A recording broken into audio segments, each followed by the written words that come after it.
प्रकार से हे मानव दुर्गा हम आपको प्रणाम करते हैं। तो शिव महापुराण ग्रंथ में जो भगवान महर्षि वेदव्यास जी ने माता दुर्गा के बारे में कहा, दुर्गम नाम के असुर का अंत किया, इसलिए माँ दुर्गा देवलोक में उनकी बड़ी प्रसिद्धि हुई। बहुत बड़ा प्रकरण है। शिव महापुराण अंतर्गत उमा संहिता में देवी के बारे में बहुत कुछ कहा है। देवताओं ने माता जगदम्बा की सुंदर स्तुति की, क्योंकि दुर्गम नाम के असुर ने ब्रह्मा जी के फांस से वेद को ले लिया था, इसीलिए वेद धर्म का लोप हुआ।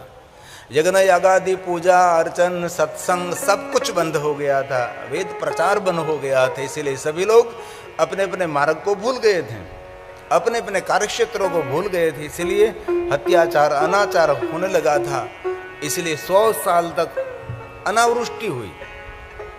इसलिए देवताओं की रक्षा के लिए, प्रजा की रक्षा के लिए माँ जगदम्बा प्रकट हुई और माता ने हजारों अगणित नेत्रों से माँ ने रुदन किया। क्यों रुदन किया? प्रजा का दुख देखकर, देवताओं का दुख देखकर माता ने रुदन किया। तो माता की आंखों से बहुत सारे अश्रु बिंदु कर इसे नदी भर गई, तालाब कूप भर गए, बहुत सारा समंदर भर गया और माँ के आंसुओं से धरती तृप्त हो गई।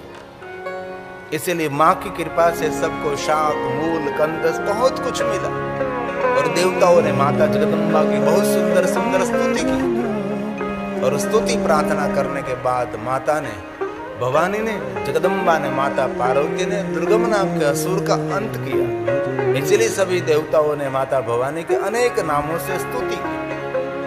और माँ ने वचन दिया कि हे देवताओं, जब जब मेरी प्रजा को दुख रहता है तब इसी समय में कोई न कोई रूप लेकर मैं सबकी रक्षा करती हूँ। और जब माँ जगदम्बा युद्ध करते तब कोई देवता उनके साथ नहीं रहते, पूरा लश्कर देवियों का रहता है, मातरों का अलग लश्कर रहता है। और बड़े बड़े असुरों का अंत किया माता जगदम्बा ने। और हम गौरव से कह सकते हैं देवताओं ने इतने बड़े युद्ध नहीं किए जो जगदम्बा माता भवानी पार्वती ने जो युद्ध किया, ये देवताओं और प्रजाजनों के रक्षक है माता भवानी। इसलिए बहुत हृदय से कहते हो, आप राम के उपासक है, कृष्ण के उपासक है, कोई भी विचारधारा में आप सभी है, परंतु देवी की उपासना कभी छोड़नी नहीं चाहिए। देवी की उपासना हमारी सनातनी परंपरा है। शिव महापुराण ग्रंथ में जितने देवी के नाम हैं, ये सभी नाम भगवान शिव के मुख से प्रकट हुए हैं। महादेव जी जब जब देवी को कोई कथा कहते तब अलग अलग नामों से भगवान शंकर जी देवी का संबोधन करते हैं। जैसे भगवान शंकर जी विष्णु को मिलते हैं तो भगवान विष्णु को अलग अलग नामों से विष्णु का संबोधन करते हैं, वैसे देवी के भी अलग अलग नामों से भगवान शंकर जी ने संबोधित किया है। इसलिए भगवान महादेव के मुख से प्रकट हुए आद्य शक्ति भवानी पार्वती के 108 नाम की भी महिमा है। आज देवी सभी देवताओं को कह रही है, स्वयं देवी बोल रहे हैं कि हे देवगणों, जिस प्रकार अपने बछड़ों को देखकर गाय माता शीघ्र ही व्यग्र होकर दौड़ती दौड़ती अपने बछड़े के पास आती हैं, आप लोगों को देखकर मैं व्यग्र होकर मैं दौड़ते दौड़ते आपके पास आती हूँ। और इसी बहुत सारी कथा हमने श्रवण भी की है और पठन भी किया है। कोई भी देवताओं ने, कोई भी प्रजाजनों, ऋषि मुनियों ने जब देवी को पुकारा तो देवी बहुत इंतजार नहीं करती, इसी समय देवी का प्रागट्य रहता है। जैसे गाय माता अपने बछड़े को देखकर गाय माता को कोई रोक नहीं सकती। आपने गांव में देखा होगा, गाय माता सुबह से लेकर शाम तक घास खाने के लिए जंगल में जाते, शाम तक जो आते हैं तब इतनी दौड़ती दौड़ती आती है। और कितने बछड़े हो लेकिन अपने अपने बछड़े को गाय पहचान लेती है। एक विशेषता है गायों में।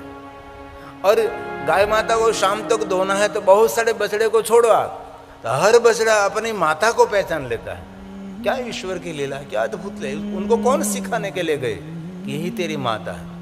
सभी बछड़े तो एक समान रखते, एक सरखे लगते हैं, तो भी गाय अपने बच्चे को संभाल लेती है और बच्चा अपने गाय माता को मिल लेता है। एक सबसे बड़ा ऐश्वर्यिक चमत्कार है हो। हमारे जैसा व्यक्ति को चमत्कार की बातें करे सब झूठ हैं, लेकिन ऐश्वर्य कोई चमत्कार है, उनको चमत्कार मानना चाहिए। क्या भगवान ने अद्भुत लीला की है। छोटा सा एक बछड़ा अन्य कोई गाय के पास नहीं जाता, ये गाय का बच्चा जो उनकी माँ है उनके पास से पहुंचेगी, उनको चमत्कार कहते हैं। हम कुछ दिखाए उसको चमत्कार थोड़ा कहा जाता है। मनुष्य को चमत्कार दिखाई नहीं सकता, मनुष्य आविष्कार कर सकता है, चमत्कार नहीं कर सकता। इसीलिए चमत्कारों से दूर रहे, चमत्कारों का अभिवंदन न करे। आविष्कार किसी ने किया है, आविष्कार मतलब किसी ने लाइट का संशोधन किया, किसी ने टेलीविजन का संशोधन किया, किसी ने माइक का संशोधन किया, किसी ने ट्रेन का, किसी ने कार का, किसी ने विमान का, जहाज का, ये मोबाइल फोन का, ये सभी आविष्कार कहे जाते हैं। आविष्कार का सम्मान करे, चमत्कारों का सम्मान करने की कोई जरूरत नहीं है। इसलिए माता भवानी ने सभी देवताओं को कहा है कि देवताओं, मैं आपको देखकर दौड़ते दौड़ते आपके पास आती हूँ। इसलिए देव की उपासना कठिन है, महादेव की उपासना इससे भी सरल है, और महादेव से सरल कोई उपासना है तो जगदम्बा आद्य शक्ति की उपासना है। महादेव तो थोड़ा सा भी कठोर रहते हैं कभी कभी, लेकिन देवी कभी कठोर नहीं रहती। जैसे और भी माँ अपने बच्चों को देखकर माँ पिघल जाती है, वैसे ही देवी अपने प्रजाजनों, अपने साधक को देखकर जल्दी प्रसन्न रहती है। देवता प्रसन्न होने में देर लगती है और महादेव प्रसन्न होने में इतनी देर नहीं लगती।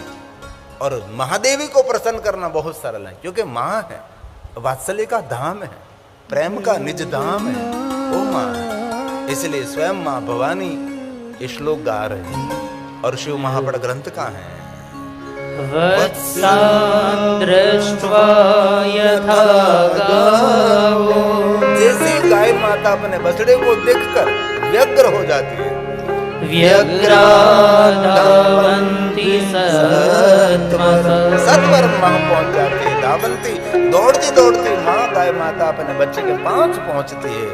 भगवान स्वयं व्यास जी की रचना है और स्वयं देवी बोल रहे हैं, तथैव भवतो दृष्ट्वा धावामि व्याकुला सती,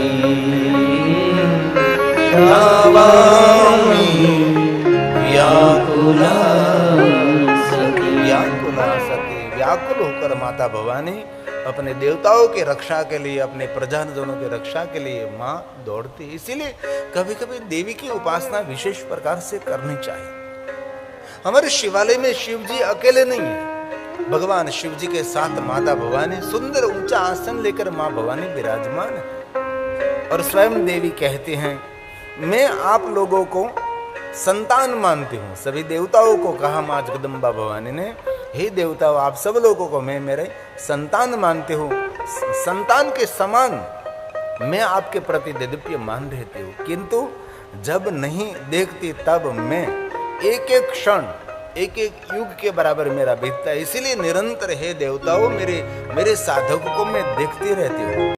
आप लोगों के लिए अपने प्राणों का भी न्योछावर करना मेरे लिए ये सरल है। जो देवी की उपासक है, जो देवी की उपासना करता है, उनके लिए माँ जगदम्बा बोल रहे कि हे देवता, हे प्रजाजन, हे मेरे साधक, जैसे माँ अपने बच्चे पर वात्सल्य रखते, ऐसा वात्सल्य मेरे साधक पर मैं रखती हूँ। और कभी अवसर आने पर आपके दुखों को दूर करने के लिए माँ भवानी जगदम्बा ने कहा, कभी मेरे प्राणों को भी न्योछावर करना पड़े तो अभी मैं कर सकती हूँ। इतनी माँ दयालु है। इसलिए हर भाइयों बहनों सबको हमारी प्रार्थना है, देवी की उपासना विशेष प्रकार से करनी चाहिए। सिर्फ देवताओं की उपासना, सिर्फ राम की उपासना, सिर्फ कृष्ण की उपासना जरूरी आवश्यक है, लेकिन उनके साथ साथ देवी की उपासना हमारी सनातनी परंपरा है। इसलिए माँ जगदम्बा ने सभी देवताओं को कहा है, मम युष्मान् पश्यन्ताम मतलब देखती रहती हूँ। और कभी मेरे साधकों को मैं देखती नहीं, कभी मेरे प्रजाजनों को मैं देखती नहीं थी तो मैं व्याकुल उठती हूँ, मैं आपको देखकर तृप्त हो जाती हूँ। और माँ जगदम्बा इनके साधक को देखकर माँ अपना वात्सल्य प्रकट करती है। जब अपने साधक को देख नहीं सकती, अपने प्रजाजन, अपने देवताओं को देख नहीं सकती, तब एक एक क्षण माँ भवानी के लिए एक ही युग के समान रहता है। इतनी माँ जगदम्बा हम सबका प्रेम करते, हम सबका आदर करते हैं। जो हमारी माँ हम सबको प्यार नहीं करती, उससे भी ज्यादा जगदम्बा हमारे सबके लिए करुणामयी है। वास्तव में मेरे संसार में देखे तो श्रेष्ठ बात हर व्यक्ति को याद रखनी चाहिए। दुनिया में जो हमारी जनता है, जिन्होंने हमको जन्म दिया वो हमारी माँ है, और हमारी माँ के बढ़कर दुनिया में कोई नहीं है। जिन्होंने हमने जन्म दिया, पाला पोसा, 9 महीने तक जिनके पेट में रहे हैं हम, वो मेरी जन्मदाता जो दात्री है हमारी माँ है। उनसे ऊपरी दुनिया में हमारे लिए कोई नहीं। हमारी माँ की जो माँ है उनको भी माँ नहीं कहते, उनको भी नानी कहते हैं। उनको भी बड़ी माँ नहीं कहते, उसको कहते नानी। इसलिए माँ से भी कोई श्रेष्ठ है तो और कोई नहीं है। जिन्होंने हमको जन्म दिया है उसको माँ कहते हैं हम, और माँ की माँ है उसको बड़ी माँ नहीं कहते। क्या कहते हैं? उसको भी हम नानी कहते हैं।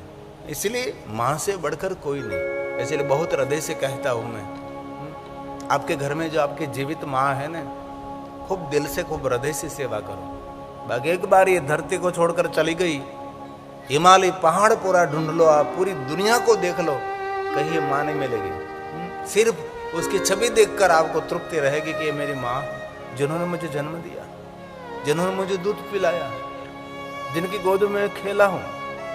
इसलिए आपके घर में जो वयोवृद्ध आपकी माँ है तो उसका बहुत आदर करो, उनकी सेवा करो। मेरे जीवन में 2 घटना बहुत मैंने निकट से देखी। हमारे युग में